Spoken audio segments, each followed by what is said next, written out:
Hello, Bacho. Let's read the given question. The question says, for the given RL circuits, the current through the cell just after switch is closed. The current through the cell at t equals to 0 is option 1 E by 18R, option 3 5 E by 18R, option 2 10 E by 18R, option 4 2 E by 9R. So to understand the given question, we need to understand about the concept of LR circuit. In that we need to understand two important conditions.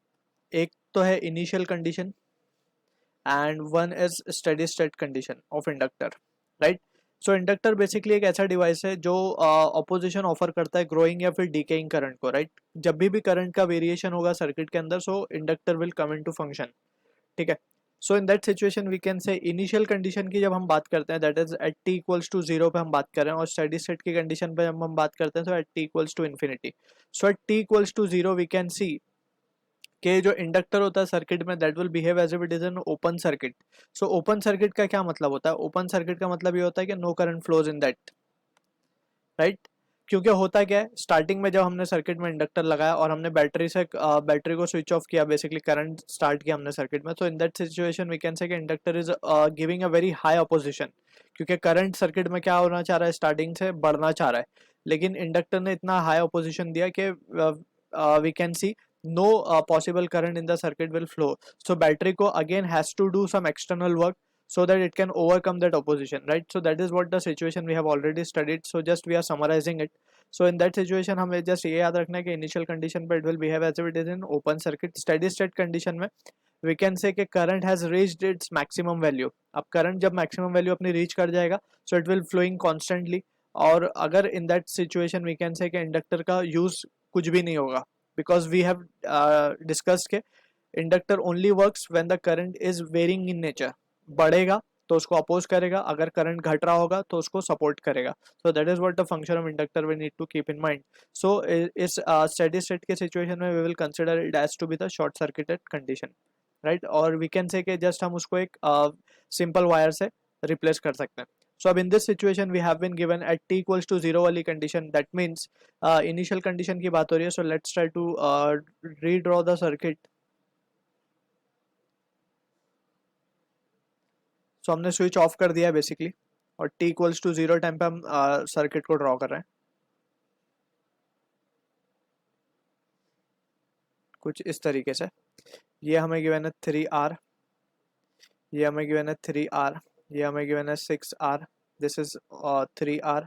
EMF of the battery is E. हम मान लेते हैं कि इसमें से current निकल रहा है I.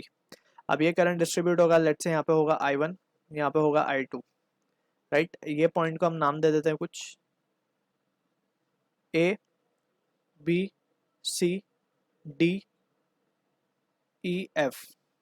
अब हम यहाँ पे देख सकते हैं कि हमने इंडक्टर को बनाया ही नहीं है. इंडक्टर को बनाया नहीं का मतलब ये है कि हमने उसे शॉर्ट सर्किट कर दिया, ठीक है?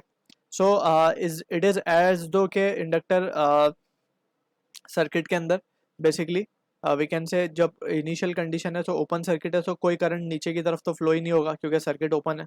अब यहाँ पे this will be the case. अब यहाँ पे हम क्या करते हैं, by Kirchhoff law we will try to analyse the situation, और वी कैन हमें आई की वैल्यू कैलकुलेट करनी है, करंट कैलकुलेट करना है. सो बाय केसीएल हम कह सकते हैं, that is Kirchhoff current law, that is junction law. Basically अगर हम ए पे लगाएं at A, so in that situation we can see के जो आई होगी, current coming towards the junction is equals to current leaving the junction, I1 plus I2 हो जाएगा. सो इसे हम कह देंगे equation number 1.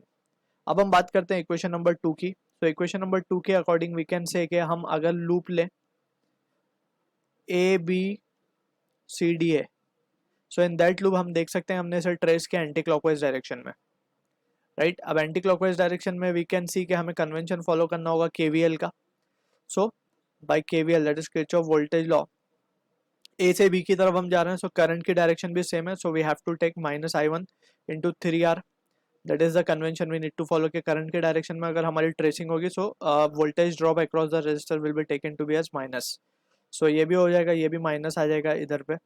We can say it has to be minus of 6R, I1 6R, and that is equals to plus of E, क्योंकि voltage का increment हो रहा है, and that is equals to 0. So यहाँ से E की value क्या आ रही है हमारे पास, it is coming out to be 9I1R.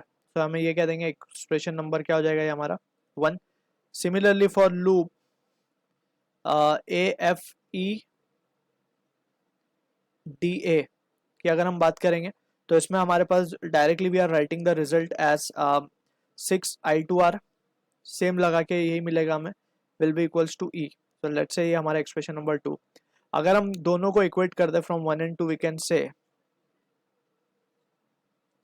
ये हो जाएगा हमारे पास I2 की जो वैल्यू आ जाएगी वो आ जाएगी 3/2 I1।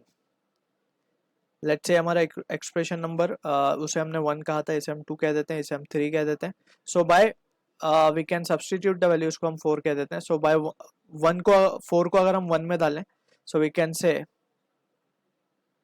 From 1 I will be equals to, अगर I2 की जगह हम ये डालते हैं तो ये आ जाएगा 5/2 I1, राइट। एंड हमें फाइंड करना है E और R के टर्म्स में। So we can say from the situation given, therefore from 2 हम क्या लिख सकते हैं I1 की वैल्यू को, it can be written as E/9R। Therefore we can say I की वैल्यू क्या हो जाएगी, I1 की जगह पे हम वो सब्सटीट्यूट कर देंगे, तो 5E/18R। So this is the answer we are getting, जो कि मैच होगा ऑप्शन 3 के साथ, राइट। हम इसको इंस्टेड I1 लेके I2 की जगह भी करते तो सेम ही आंसर मिलता। So 3 is the answer to the question. I hope you understood the solution. All the best.